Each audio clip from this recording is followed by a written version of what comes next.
ಪಾಕಿಸ್ತಾನಕ್ಕೆ ಜಲಾಸ್ತ್ರವನ್ನ ಪ್ರಯೋಗಿಸಿದಂತ ಭಾರತ ಏಕಾಏಕಿಯಾಗಿ ಚೆನಾಬ್ ನದಿ ನೀರು ಬಿಟ್ಟ ಇಂಡಿಯಾ ಚೆನಾಬ್ ನದಿಗೆ ಅಡ್ಡಲಾಗಿ ನಿರ್ಮಿಸಿದಂತ 2 ಗೇಟ್ಗಳನ್ನು ಕೂಡ ಓಪನ್ ಮಾಡಲಾಗಿದೆ.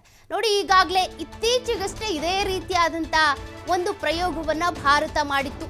ಸಿಂಧೂ ನದಿ ಒಪ್ಪಂದವನ್ನ ಸ್ಥಗಿತ ಮಾಡಿದ ನಂತರ ಚೆನಾಬ್ ನದಿ ನೀರನ್ನ ಬಿಟ್ಟು ಅಲ್ಲಿ ಒಂದಷ್ಟು ಪ್ರದೇಶಗಳೇನಿದ್ದಾವೆ ಮುಳುಗಡೆ ಆಗುವಂತ ಮಟ್ಟಕ್ಕೆ ಹೋಗಿತ್ತು. ಪ್ರವಾಹದ ಒಂದು ಪರಿಸ್ಥಿತಿಯನ್ನ ನಿರ್ಮಾಣ ಮಾಡಲಾಗಿತ್ತು. ಈ ಬಾಗ್ಲಿಹಾರ್ ಜಲವಿದ್ಯುತ್ ಯೋಜನೆ ಅಣೆಕಟ್ಟಿನ 2 ಗೇಟ್ಗಳನ್ನ ಈಗ ಓಪನ್ ಮಾಡಲಾಗಿದೆ. ಪಾಕಿಸ್ತಾನದ ವಿರುದ್ಧ ಜಲ ದಿಗ್ಬಂಧ ಹಾಕಿದೆ ಭಾರತ.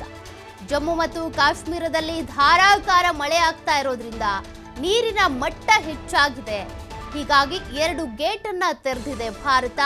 ಹೀಗಾಗಿ ಮತ್ತಷ್ಟು ನೀರಿನ ಪ್ರಮಾಣ ಈಗ ಹೆಚ್ಚಾಗ್ತಾ ಇದೆ. ಅಲ್ಲಿ ಬಾಗ್ಲಿಹಾರ್ ಜಲಾಶಯದಿಂದ ಈ ರೀತಿಯಾಗಿ ಗೇಟ್ ಓಪನ್ ಮಾಡಿರೋದ್ರಿಂದ ಈ ನೀರು ಪಾಕಿಸ್ತಾನಕ್ಕೆ ಹೋಗ್ತಾ ಇರೋದ್ರಿಂದ ಅವರಿಗೆ ಬೇಡವಾಗಿರುವಂಥ ನೀರಿದು.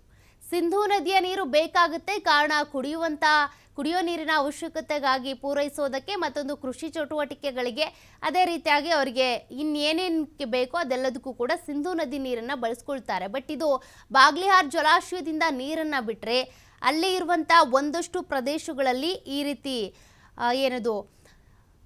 ಪ್ರವಾಹದ ವಾತಾವರಣ ಸೃಷ್ಟಿಯಾಗ್ಬಿಡುತ್ತೆ. ಹಾಗಾಗಿ ಅಲ್ಲಿ ಒಂದಷ್ಟು ಈಗ ಪ್ರವಾಹದ ವಾತಾವರಣ ಸೃಷ್ಟಿ ಆಗಿರೋದ್ರಿಂದ ಅಲ್ಲಿರುವಂಥ ಜನರನ್ನ ಬೇರೆ ಸ್ಥಳಗಳಿಗೆ ಸ್ಥಳಾಂತರ ಮಾಡುವಂಥ ಒಂದು ಅನಿವಾರ್ಯತೆ ಉಂಟಾಗುತ್ತೆ.